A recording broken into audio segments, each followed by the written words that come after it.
450,000 years ago, the Anunnaki first arrived on planet Earth searching for resources.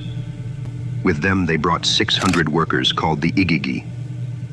It was these 600 who spread out across the continent of ancient Africa, with each one setting up an infrastructure enabling the Anunnaki to reap the benefits of a continent rich in all types of minerals.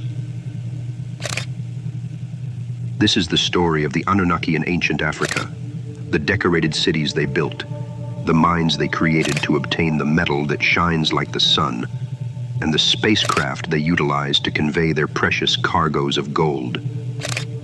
You will witness how they formed their stargates and how they were used, but most importantly, where and how they created their worker man.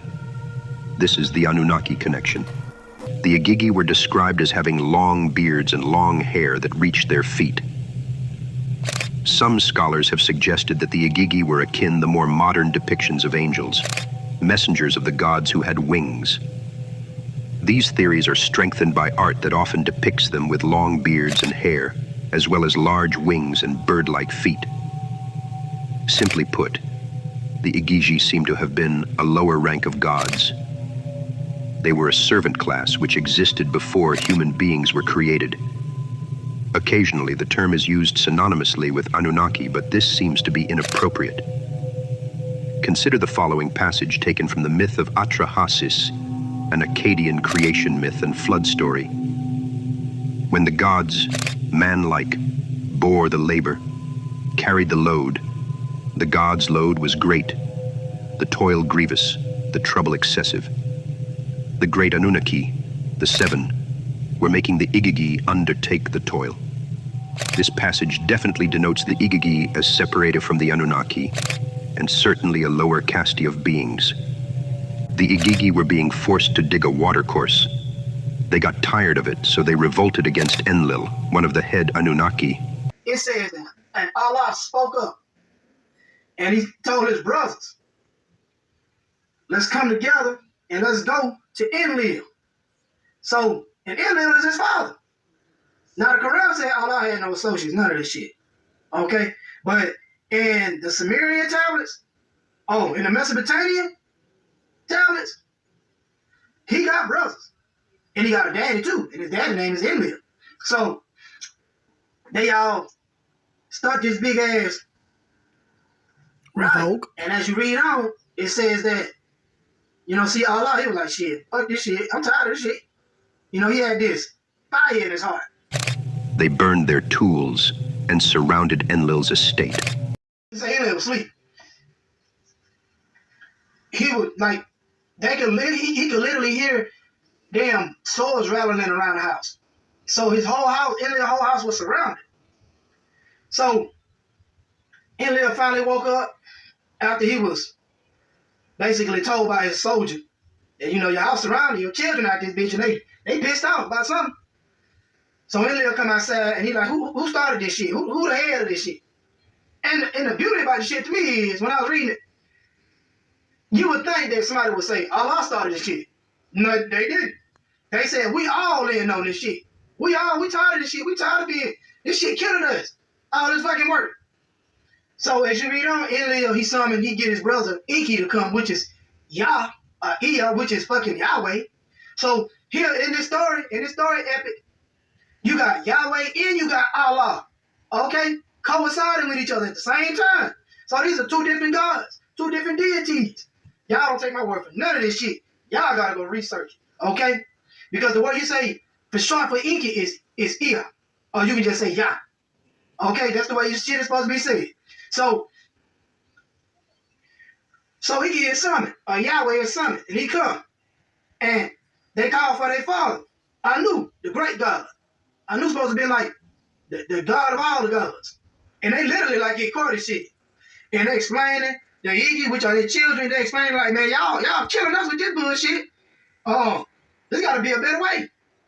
So Enlil, being an Anunnaki, more powerful than them, he could kill them easily. Okay, because the Anunnaki are more powerful than the children. So, I don't know about all of them together, but he could have killed some of their ass easy. So he didn't want to, because when you read the book, it'll say Enlil had tears all in his eyes crying. because of the way, they felt. So he said, one of y'all is going to pay the penalty for this shit. Because basically, Anu was like, y'all already knew what the fuck y'all was getting yourself into. We know. Okay, we knew what the mission was when we left Marduk, the planet Marduk, when it was about to be destroyed. We knew that this is what we were going to do. So don't come with this bullshit. That's basically what the judgment was. So Enlil was like, shit, somebody finna pay the price for this shit. So he was finna pick one of them. And Allah was like, fuck that. I'll take the price. And he just spoke up. He was a man about it. And see, the beauty about this with me is like, the story kind of touching me because they could have snitched on Allah. They did. Okay? But Allah, he said, you know what? I ain't going to let nobody else suffer in my place. I'm the one started the revolt. So here I am. That's what he was saying to himself. Okay? Nobody even snitched or told on it. So Enlil was like, shit, somebody finna get sacrificed. Fuck that shit. So they killed Allah. And so what Igigi and Nintu, they did was to take the burden off the Igigi, which were their children. They created man. They made man in their image. So the physical man on planet Earth is made in the image of the Annunaki. We look just like them. We have their attributes and all that good shit. Okay? So this is why we fuck up. Because they was fucking up. Because like I said, remember, Igigi was fucking everybody. That's how he got Lamech, which is his great-great-grandson's wife, pregnant. He was doing some fuck shit. Okay? So they fuck up just like we fuck up. So y'all don't trip when y'all fucking up. Blame it on the Anunnaki. It's their fucking fault. And then, them the ones who cut our DNA strands off from us. From the shit I'm reading.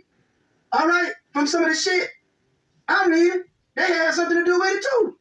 Otherwise, they would have dumbed us down and made us be the workers. Because when you read on, it say that after the Igigi got tired of the shit, tired of being,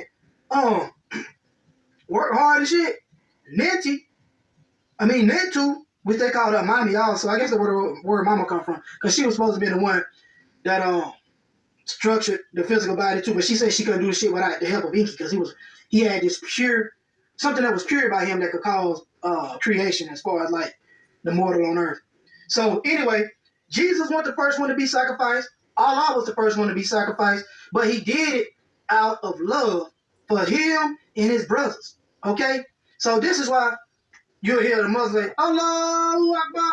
Allah is the greatest. And they don't even know why the fuck they're saying that shit. Because Allah started a revolt. And when you read on, it was Allah's blood and spirit that they used to make the mortal. So when you read in the Holy Quran, it says Allah fashioned man from black mud and formed them in shape.